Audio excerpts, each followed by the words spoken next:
What's up, everybody? We got a big barn update today. A lot has happened since the last spray foam project. Gotten a lot of things done and a lot of things that I've figured out that actually need to be done. So the biggest thing is that I installed a tube heater, a radiant tube heater, in kind of the upper rafters of the barn. And the reason for that, obviously, is because winter in Ohio can get pretty cold, and it helps to have everything insulated. The spray foam, again, only at about 1 inch. Thick, has definitely cut down on the wind. There is no air travel across this room anymore. There's still some air travel coming in down basically the vertical face of the wall, and that's from keeping a little bit of ventilation in here, a little bit of airflow, which there's still enough cracks that that's not really a problem no matter what happens. You always want a little bit of ventilation in any kind of structure. I didn't want to completely seal it off. So that's something that I'm going to have to pay attention to and maybe make some adjustments with, just to stop so much airflow from coming in and out. But in terms of crosswinds, winds cutting across the gym floor, that's pretty much eliminated. So I am totally fired up with how that project turned out. But now let's kind of do a quick review on what it took to install this tube heater. All right, so the heater that I've got is from Roberts Gordon, and it is the Black Heat BH80. And so that has to do with 80,000 BTUs that it puts out through the burner on a 20-foot tube. I kind of had the option of going for two 10-foot tubes or one 20-foot tube. I decided to go with one 20-foot tube. You can see kind of the aluminum shroud over top that helps radiate the heat down. Now, why the radiant heater rather than like getting some kind of central air heater in here? My goal isn't to heat the air actually in here. I don't want to try to heat all of the air. That would cost way too much money. This thing, even though it's insulated, is still going to be too inefficient to perform that. You're going to be losing a ton of heat. So what I've noticed in here right now is when this thing gets up and running, it takes about 30 minutes of it running to really feel like it's pushing heat down. And something that I've noticed in here now, this morning was actually 25 degrees when I came out to work out in the morning, had it up and running for about 40 minutes. And what I noticed is I can still see my breath while I'm working out and moving around, but I don't feel cold. Like my body doesn't feel cold because I can feel the heat coming down from the radiant heater. So that's why I went with radiant heat rather than more of a central air solution. So there are still one or two adjustments that I need to make. Right now, the tube heater has a little bit too much of a downslope towards the exit wall. That's better than not having one because the exhaust needs to have a slope down from the actual burner. That's what's required for installation, for the safety of installation. And the other thing is my tubing up here for the propane delivery to the heater, that should be hard tubing, that should be steel tubing. I've got the flex pipe up there, but you can see kind of the sag in it. That's fine for now, but it's not something that I'm gonna wanna leave up there forever. Now the hardest thing that I had to figure out was actually the propane hookup for the gas burner. All right, so the hookup to the tank. The problem that I ran into with the burner is right now I can't get a large tank drop back here because I don't have a driveway back here. So I'm not able to fill a propane tank from the road. I can't get a line run out here in order to fill it. So I had to go with just a 100-pound tank that I was able to get from Tractor Supply. So that's actually back in here.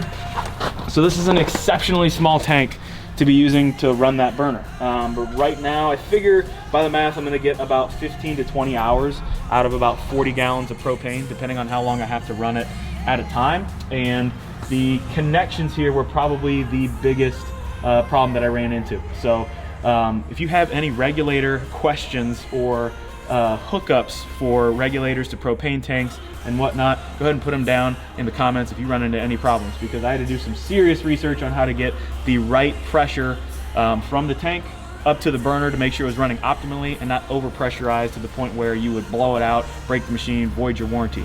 So had to do a lot of reading through the instruction manual, learned a lot about water column pressure in terms of regulators and pipe fittings in order to get the necessary hose width to maintain the proper pressure along the distance that it runs from the tank to the burner.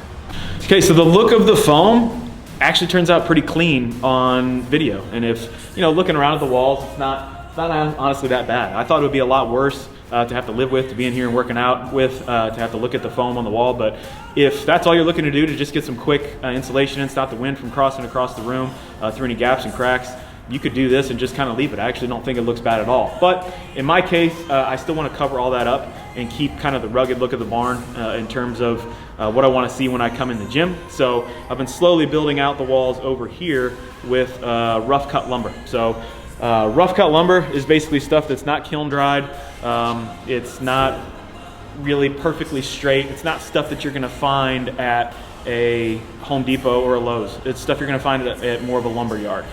So we're fortunate to have one out here pretty close to my house in Ohio, and actually Marcus Hendren recommended I go check them out. And so got a bunch of rough cut lumber and just started putting it up. The stuff again is quote unquote green, so it's not dried. So the problem that I'm going to start to run into, we'll look over here, is as it dries while it's on the walls, I'm going to start to get these cracks. And that's kind of something I'm willing to deal with for now, to the point where I can either fill it in with wood filler, or I can just kind of undo all these boards at some point and bring them down a 1/4 inch so they all kind of fit back together. But this isn't something I didn't want to waste time while the weather's still kind of nice. Again, we got winter coming, so I just wanted to start getting this stuff up as fast as possible. And just looks way better. Totally matches kind of the rustic look of the barn and the look I'm going for when I come in or have people over to come in and check it out and work out. So super happy with how it looks. And right now we're going to button up a couple more things up above and make sure that some more of this stuff gets sealed up.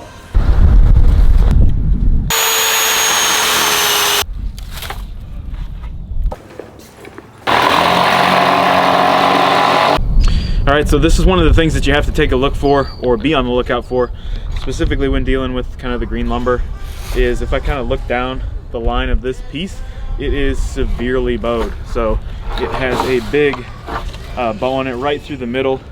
So this is definitely not a piece that I want to use to kind of string up across that upper wall that we're working on right now, just because it'll be super bent and it won't line up with everything else. It is definitely something I should still be able to cut up a little bit and use in other spots that I'm going to have to fill in. But this is a good piece for length, but just not quite the right piece that I'm looking for in terms of what I want to install right now. So check your lumber before you put it on the wall. Quick recap on what we worked on today. Just trying to put up some more boards. The main walls aren't that bad. You can actually get a lot of work done in a very little amount of time, just because the space is pretty much the same from beam to beam. But now up at the top here, trying to fill in these gaps up top, I've got some extra boards sticking out. Nothing's flush, nothing's even. Different boards that are sticking out from loft on the other side are of different heights. So I was actually only able to get 2 boards up that I still have to do some work with, as well as like framing them in, so I have something to attach them to. So sometimes days like today, you spend a lot of time thinking, a lot of time playing around with some stuff. And it doesn't appear that a lot got done, but now I have a good plan of what needs to happen the next time that I come in the barn and start to work. So I don't really have to plan it out anymore. I know what needs to be done. I can just start going and start buttoning things up. So what's going to happen next is basically just filling up all the walls with the lumber. That's really the biggest thing that I have to do left. I have some equipment on order, so I can't wait to show you guys that.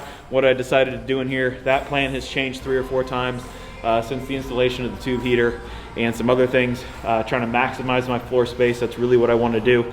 So excited about that. Glad I was able to get you guys caught up on the status of the barn. If you got questions, comments, throw them down in the comment section below. Remember to like, subscribe, and we'll see you guys next time.